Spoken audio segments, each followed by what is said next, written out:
जय हिंद। चलिए आज हम लोग देख लेते हैं 10th का कंप्लीट इंग्लिश। आप इस वीडियो को अगर देख लेंगे तो कोई भी क्वेश्चन इंग्लिश का बन सकता है, इतना तो पक्का है। खूब ध्यान दीजिए और अच्छा से समझ लीजिए, अच्छा से पढ़ लीजिए। कल 10वां का एग्जाम है। हम उम्मीद करते हैं कि आप एग्जाम में एकदम खरा उतरेंगे और 100 में 110 नंबर लाएंगे, यानी 100 में कम से कम 110 नंबर लाएंगे। समझे हमारे बात को? 100 में 110 नंबर तो नहीं ला सकते हैं, लेकिन 90, 95, 80 इतना तो कोशिश करना है और इतना ला देना है। ठीक है। और सिलेबस इसका हम बता देंगे जल्द ही। पहले आप लोग इसको याद कर लीजिए जो अभी बता रहे हैं। ठीक है।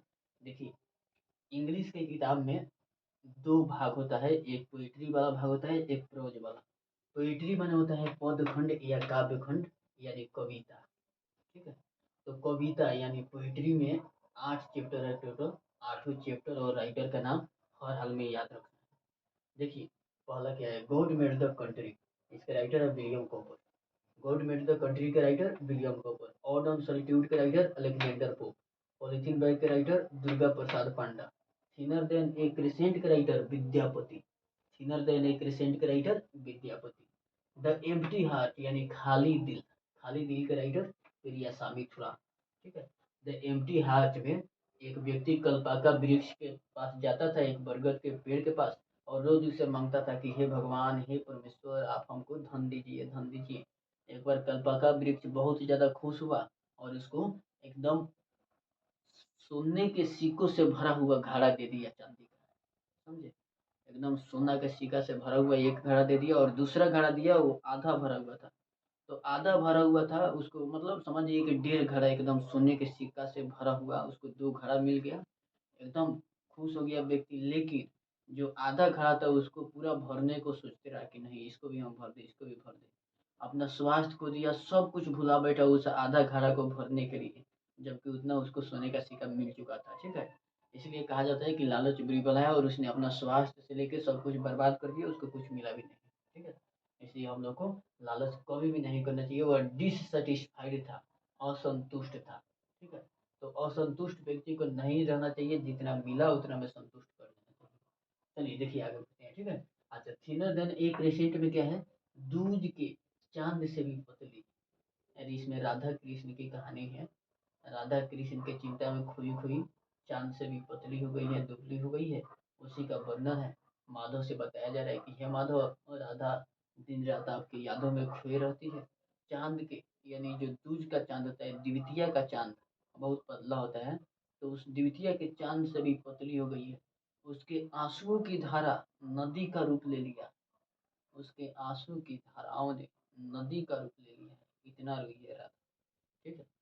तो थिनर देन ए क्रिसेंट के राइटर हैं विद्यापति, आप अच्छा से याद रखिए। द एम्प्टी हार्ट के राइटर पेरियासामी थुरान। कोयल के राइटर Puran Singh. The sleeping porter के राइटर लक्ष्मी प्रसाद देवकोटा।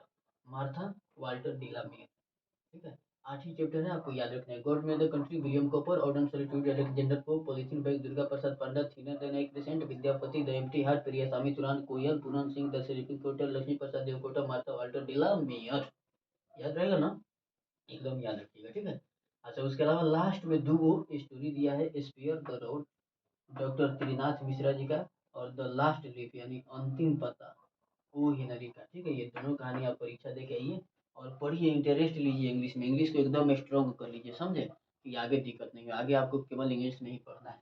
चलिए अब इसको देखिए, तो गठन प्रोज।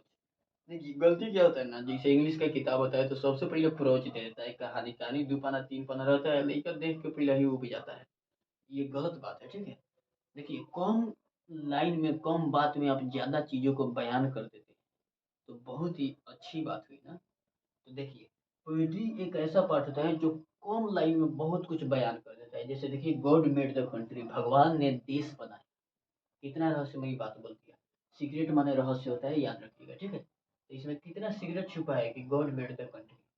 तो किताब जब छापना चाहिए ना, तो पहले पोइट्री वाला भाग देना चाहिए, और तब प्रोज वाला यानी कहानी वाला, गद्य वाला भाग। पोइट्री वाला भाग कम चीज में बहुत कुछ बयान कर देता है, और इंटरेस्टिंग लगता है, मजा भी आता है पढ़ने में। ठीक है। कि मैं गिरधर के घर जाऊं, मैं गिरधर के घर जाऊं, गिरधर महारो साचो प्रीतम देखत रूप लुभाऊं। मैं गिरधर के घर जाऊँ, कितना अच्छा लग रहा है। तो काव्य खंड का एक अलग ही मजा है। ठीक है, देखिए चलिए प्रोज गद्य खंड बताएंगे, अभी बहुत कुछ पढ़ाना है जिंदगी में। देखिए याद ध्यान दीजिए, प्रोज गद्य खंड। गद्य खंड में भी 8 चैप्टर है, 8 चैप्टर आपको याद रखना है। पहला है the pace for living, R C Hutchinson. The pace for living के राइटर अर्सिया, आरसी हचिंसन। ठीक है, अच्छा, me and the ecology beat के राइटर John Lexau. The pace for living का मतलब हो गया जीने की गति, जीने की रफ्तार। Me and the ecology beat, मैं और मेरा पारिस्थितिकी तंत्र। पारिस्थितिकी कहते हैं पर्यावरण को, अपने पर्यावरण को नीट एंड क्लीन रखना चाहिए एकदम। We should, we should make our ecology neat and clean. ठीक है, अपने इकोलॉजी को हम लोग को एकदम साफ और पवित्र स्वच्छ रखना चाहिए। तो me and the ecology beat के राइटर कौन है? जॉन लेक्सा। गिलू, गिलू की राइटर है महादेवी वर्मा। गिलू एक गिलहरी का नाम है, गिलहरी को अंग्रेजी में स्क्वायरल कहते हैं। स्क्वायरल एक गिलहरी होती है, गिलहरी की बच्चा का नाम गिल्लू पड़ा। बाद में वो गिलहरी गिरी हुई थी, महादेवी वर्मा जब आई तो देखती है अपने ग्राउंड में कि एक गिलहरी को दो कौवा कूद रहे हैं, उसको परेशान कर रहे हैं, तंग कर रहे हैं। गिलहरी घायल है, दो को घाव कर दिया था कौवा सब उसको कूद के। तो ले आई उसको, किसको? गिलहरी को, स्क्वायरल को, और उसका नाम गिल्लू रखी, उसका मरहम पट्टी की, एकदम ठीक ठाक हो गया। महादेवी वर्मा को बहुत मानता था, बहुत दुलार करता था। महादेवी वर्मा जब आती थी तो एकदम चू चू चू चू करता हुआ, चीख चीख चीख चीख करते हुए एकदम चढ़ जाता था महादेवी वर्मा को बड़ी पर, यहाँ चढ़ जाता था, कभी चूमता था, कभी यहाँ चढ़ जाता था। एकदम डांस नहीं करना होता, उस तरह से डांस करता था ये गिल्लू। ठीक है, महादेवी वर्मा भी उसको बहुत मानती थी। बिस्कुट और काजू खाता था, उसका फेवरेट फूड फूड काजू था। ठीक है, किसका? किसका फेवरेट फूड काजू था? गिल्लू का। ठीक है, गिल्लू नाम का जो गिलहरी है, इसका फेवरेट फूड काजू था। लेकिन महादेवी वर्मा एक बार घायल हो गई थी ना, तो 2-3 दिन तक लगातार नहीं खाया था गिल्लू। और लास्ट में जब महादेवी वर्मा आई, पट्टी मरहम हुआ था, तो महादेवी वर्मा के सिरहानी बैठ के, सिरहानी समझते हैं तकिया जिधर सोया जाता है, वहां पर बैठ के और बहुत अच्छा से देख रही थी, एकदम नम आंखों से गिल्लू। इसलिए कहते हैं पशु पक्षी भी प्रेम का भूखा होता है, उसका कोई माँ बाप नहीं है, इसलिए उसको खिलाना चाहिए, पिलाना चाहिए एकदम, उसका भी बॉडी बनवा देना चाहिए, समझे। चलिए आगे देखिए, what is wrong with Indian film. इसका राइटर है सत्यजीत राय। एक्सेप्टेंस स्पीच का राइटर है ऑन्ग San Suu Kyi. Once upon a time का राइटर टोनी मोरिजन। टोनी मोरिजन को 1993 में नोबेल प्राइज मिला था, याद रखिएगा। कहेगा कि टोनी मोरिजन को कब नोबेल प्राइज मिला? तो 1993 में, याद रखिएगा। The unity of Indian culture का राइटर है हुमायूं कबीर। हुमायूं कबीर कौन है जानते हैं आप? हुमायूं कबीर पंडित जवाहरलाल नेहरू के कार्यकाल के टाइम में रिसर्चर रह चुके हैं, बहुत महान आदमी। इसमें जितना भी कहानी दिया है, ये छोटा मोटा आदमी का थोड़ा दिया है जी, बहुत ज्यादा पढ़ा लिखा आदमी का दिया है। तो पढ़े लिखे आदमी के संग में रहिएगा, पढ़े लिखे आदमी का चीज, तो उसका लिखा हुआ चीज पढ़िएगा तब ना सीखिएगा। चलिए देखिए, और लास्ट में है little girls wiser than man. इसका राइटर है लियो टॉल्स्टॉय। ये बाएं हाथ से लिखे हैं, ठीक है, टेंशन नहीं लेने को, टेंशन देने को। Little girls wiser than man, यानी छोटी बच्चियां आदमी से, बड़े बड़े आदमियों से भी बुद्धिमान। इसके राइटर कौन है? Leo Tolstoy. ठीक है, खूब ध्यान से आप देख लीजिए और याद कर लीजिए। तो अभी द पेस फॉर लिविंग के R C Hutchinson, me and the ecology bit John Lexau, Gillu Mahadevi Verma. What is wrong with Indian film Satyajit Ray. Acceptance speech Aung San Suu Kyi. Once upon a time Toni Morrison, इनको 1993 में Nobel prize मिला। The unity of Indian culture Humayun Kabir. Little girls wiser than men Leo Tolstoy, याद रखिएगा। महादेवी वर्मा एक ऐसी writer है, ladies writer है, जिनका काव्य, जिनका गद्य आप सबको आगे भी पढ़ना है, परमानेंट पढ़ना है जब तक स्टूडेंट लाइफ में रहेंगे। और आगे भी पढ़िएगा, पढ़ने से बहुत कुछ सीखने को मिलता है ना। देखिए, इन्होंने चांद नाम का पत्रिका निकाला था, कौन? महादेवी वर्मा ने। महादेवी वर्मा की और भी ढेर सारी कृतियां हैं, जिनमें से बहुत ज्यादा फेमस फेमस कौन है? दीप शिखा, यामा, निहार, श्रृंखला की कड़िया। महादेवी वर्मा ने ही लिखा था, मैं नीर भरी दुख की बदली। इतना बिजोड़ काव्य लिखी है महादेवी वर्मा की, पढ़िएगा तो एकदम आनंद आ जाएगा, समझ रहे हैं। चलिए कुछ और देख लेते हैं जो आपके एग्जाम में आने वाला है। आप बताइए, ऑन्ग सान सू की कहाँ की रहने वाली है, क्या करती हैं, क्या नहीं करती है, क्या खाती है, क्या पीती है, सब बताइए। देखिए, ऑन्ग सान सू की आ, को कहा गया एक्सेप्टेंस स्पीच, किस चैप्टर में था बताइए, ध्यान दीजिए तो। एक्सेप्टेंस स्पीच कहाँ था, भाग गया क्या? नहीं, इसमें था। ठीक है, एक्सेप्टेंस स्पीच 5 नंबर। ठीक है, ऑन्ग सान सू की। ऑन्ग सान सू की का जन्म हुआ था 19 जून 1945 में रंगून में। ठीक है, म्यांमार रंगून, 19 जून 1945 में इनका जन्म हुआ और 10 दिसंबर 1991 को इनका पुत्र अलेक्जेंडर एरिस आया था नोबेल पीस प्राइज लेने। नोबेल शांति पुरस्कार इनको 10 दिसंबर 1991 को मिला। किनको? ऑन्ग सान सू की को। नोबेल प्राइज बहुत ही बड़ा प्राइज है, ठीक है। तो आप भी पढ़िए, आशा से आप भी कभी जीत कर आइए।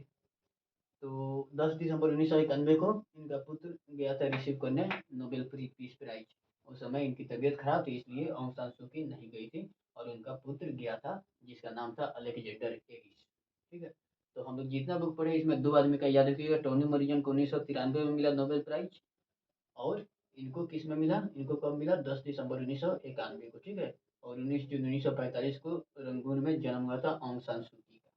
अब कुछ ट्रांसलेशन देख लीजिए जो इम्पोर्टेंट है और आएगा, और बोलचाल के भाषा में भी आपको प्रयोग करते रहना चाहिए कि आपको इंग्लिश बोलना आ जाए। और इंग्लिश ना स्मार्टनेस लाता है। जिस बच्चा को जिनको इंग्लिश से एलर्जी है उनको आगे चल के दिक्कत होगा। इसलिए आप सबसे हाथ जोड़ कर रिक्वेस्ट है कि खूब बढ़िया से इंग्लिश पढ़ लीजिए, समझे ना। देखिए, my grandfather will tell stories. Grandfather बोलिए, grandmother. My grandmother will tell stories. मेरी दादी कहानियां सुनाएगी। मेरी दादी क्या सुनाएगी? कहानियां। My grandmother will tell stories. The colour of her eyes is hazel. उसकी आंखों का रंग भूरा है। हजल माने भूरा, ठीक है। भूरा कलर का आंख होता है ना, तो उसको हजल कहते हैं। हजल धूसर, धूसर समझते हैं, भूरा, ठीक। तो उसके आंखों का रंग कैसा है? भूरा है। उसको अंग्रेजी में कैसे कहेंगे? The colour of her eyes is hazel.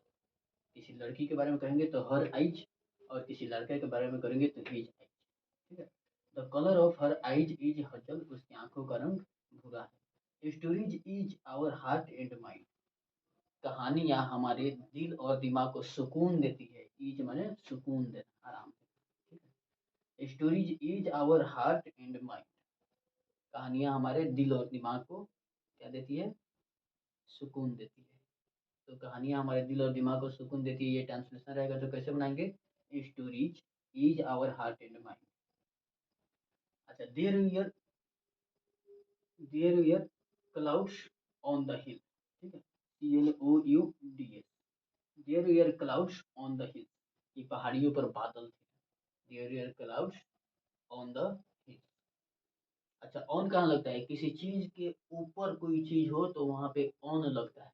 किसी चीज के आसपास हो वहां पर एट लगता है। जैसे एट द स्टेशन, याद रखिएगा, पूछेगा एग्जाम में, ठीक है। ढेर सारा एग्जाम में प्रोनाउन से पूछता है। तो जहाँ निकटता का बोध होगा वहां पर एट लगेगा, एट द स्टेशन, ठीक है। और जहाँ ऊपर का बोध होगा उस पर ऑन लगेगा, ठीक है। चलिए देखिए आगे। हिज या हर वॉइस इज वेरी प्लीजेंट। उसकी आवाज बहुत प्यारी है। अब ये नहीं पता चल रहा है कि किसके बारे में कहा जाए, तो उसकी आवाज बहुत प्यारी है। तो यहाँ पर हिज और हर दोनों लगा सकते हैं। Her voice is very pleasant, और for boys his voice is very pleasant. I saw a dream. मैंने एक सपना देखा। तुमने क्या देखा? क्या देखा जी? एक सपना देखा। मैंने एक सपना देखा। इसका क्या करोगे अंग्रेजी में बोल के? आई साउ ए ड्रीम, ठीक है। आई साउ ए ड्रीम, मैंने एक सपना देखा। Gradually his voice lowered down. धीरे धीरे उसका आवाज धीमा पड़ गया। इसको अंग्रेजी में कैसे बोलेंगे? Gradually his voice lowered down. Gradually his voice lowered down. धीरे धीरे उसका आवाज धीमा पड़ गया। Our heart sank down. हमारा दिल बैठ गया। आवर हार्ट सैंक डाउन, हमारा दिल बैठ गया, ठीक है। तो दिल थाम को रखिएगा, दिल बैठे नहीं। आवर हार्ट सैंक डाउन, हमारा दिल बैठ गया। We were staring at them. हम उन्हें एकटक देख रहे थे, ठीक है। We were staring at them. हम उन्हें एकटक देख रहे थे, यानी पलक भी नहीं झपका रहे थे, ठीक है। We were staring at them. Her eyes से half of the matter. Her eyes से हाफ ऑफ द मैटर। उसकी आंखें आधी बात कह देती है। इसका क्या होगा? Her eyes says half of the matter. Her eyes says half of the matter. Her eyes says half of the matter. उसकी आंखें आधी बात कह देती है। तो इस तरह से खत्म हुआ। हम उम्मीद करते हैं आप एग्जाम में अच्छा करेंगे। इसके अलावा जानते हैं क्या क्या आएगा? इसके अलावा आएगा पत्र लेखन, ठीक है, पत्र लेखन लेटर राइटिंग। तो लेटर राइटिंग आपको आना चाहिए, आप लेटर लिखना सीख लीजिए, प्रैक्टिस कर लीजिए, ठीक है। इसके अलावा और क्या क्या आएगा, और निबंध तो आएगा ही, ऐसे, ठीक है। तो ऐसे भी आएगा और लेटर राइटिंग भी आएगा और ट्रांसलेशन भी आएगा, इतना तो आपको एकदम पक्का रखना है। अब बच गया speech, direct speech, indirect speech और एक्टिव पैसिव, ठीक है। तो उसको हम खूब अच्छा से करा देते हैं, आप टेंशन नहीं लीजिए। इसके अगले वीडियो को आप देख लीजिए, इतना अच्छा से क्लियर होगा कि ज़िंदगी में कभी भी आपको डायरेक्ट और इनडायरेक्ट स्पीच में या वॉइस में दिक्कत नहीं होगा। खूब ध्यान से देखिएगा और आगे चल के किसी भी एग्जाम में आपको काम आएगा, इतना अच्छा से आपको बता देते हैं। और देखिएगा आपको पूरा वॉइस में, पूरा नरेशन में एकदम कंप्लीट आप हो जाएंगे। पूरा कंप्लीट नहीं हो सकता है आदमी, ठीक है, लेकिन फिर भी जितना हो जाएगा पर्याप्त।